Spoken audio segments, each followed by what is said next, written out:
Tudo bem, pessoal? Nessa chamada, a gente vai fazer uma comparação da classificação da despesa, que tradicionalmente é separada em corrente e capital. Perfeito. O que a gente tem que saber? Que essa classificação ela já existia na Lei 4.320, que era a classificação aspas, chamada por fonte. Esse nome fonte hoje não é mais útil para ser usado, porque ele pode confundir com outras classificações da receita e da despesa.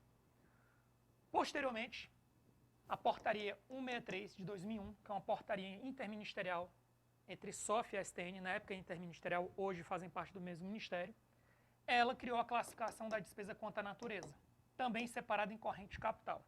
Então a primeira coisa que eu quero deixar claro para você é que esses códigos 3 e 4, que é a categoria econômica, e os outros códigos 1, 2, 3, 4, 5, 6, que é o grupo natureza da despesa, essa numeração ela só passou a existir a partir da portaria 163. Na Lei 4.320 não tinha esses códigos, 3, 4, só tinha corrente e capital. Essa é a primeira diferença. Segunda diferença, que a gente aqui está pensando nas diferenças.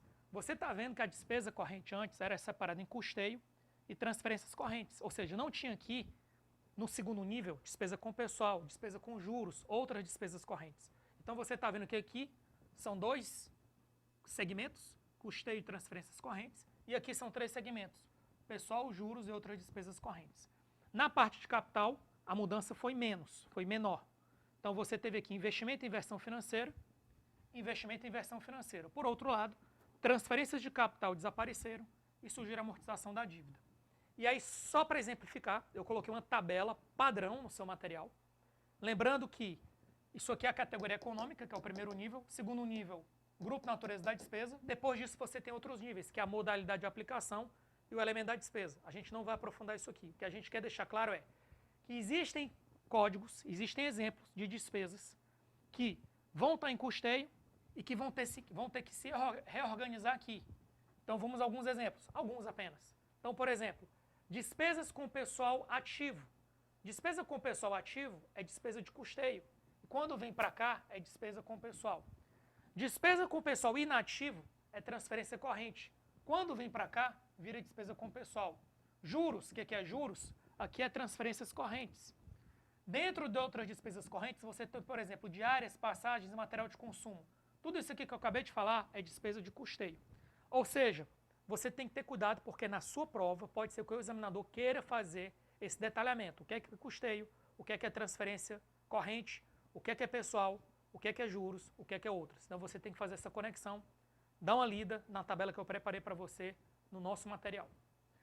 Continuando, você tem agora investimento, inversão financeira e transferência de capital. Aqui, uma das diferenças é a amortização da dívida, que é a despesa de capital.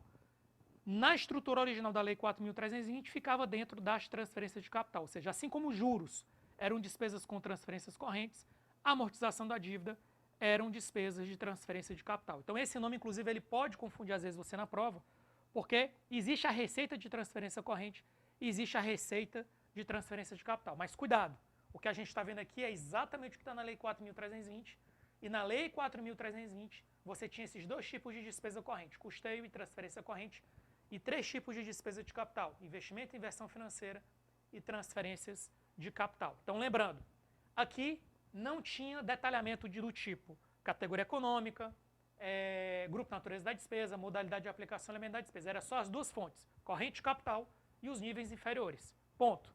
Aqui, na portaria 163, você tem o primeiro nível, categoria econômica, o segundo nível que está aqui escrito no quadro, grupo natureza da despesa, e o que não está no quadro, mas você sabe que está no material, modalidade de aplicação e elemento da despesa. O grande segredo é quais são os elementos da despesa que estavam aqui e como eles eram organizados antes. E aí eu preparei o material especial para você no nosso livro.